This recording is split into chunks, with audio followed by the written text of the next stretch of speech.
61 को माइलेज। यो बाइक बिग्रियो कि मेरो क्याल्कुलेटर बिग्रियो? यो बाइकको माइलेज चाहिँ सोरुमलाई पनि थाहा रहेन रहेछ कि यसको माइलेज कति छ भन्दाखेरि सोरुमले के भन्दै हुन्थ्यो भन्दाखेरि नेपालको बाटोमा 45 त दिन्छ भनेर भन्दै हुन्थ्यो क्या।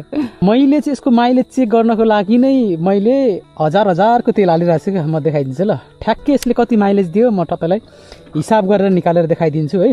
4000 को तेल हालिसकेको छु। 4000 को तेल हाल्दाखेरि 1288 किलोमिटर कुदेर पनि 1 2 3 4 वटा काँटा रहिरहेको छ। 1000 को तेल हाल्दाखेरि 6 लिटर आउँछ अनि 3000 को तेल हाल्दाखेरि चाहिँ 1 लिटर बढी आउँछ।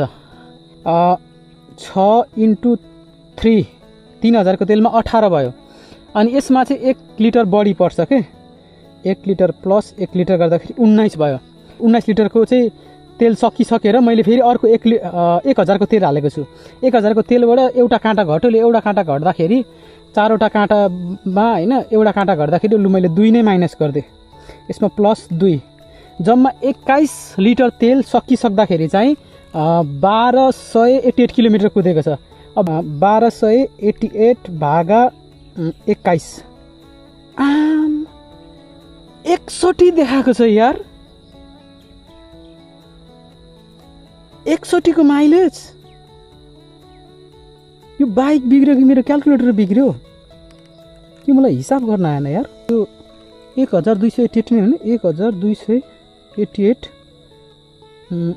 भागा 21 आम्मामा 61 देखाएको छ यार। अनि होइन मेरो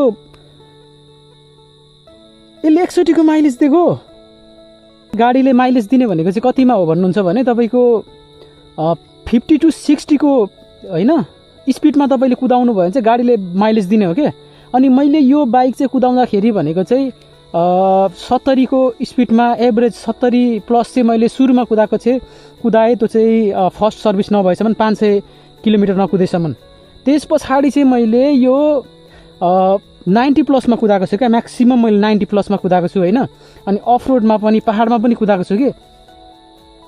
अनि यो कसरी भयो?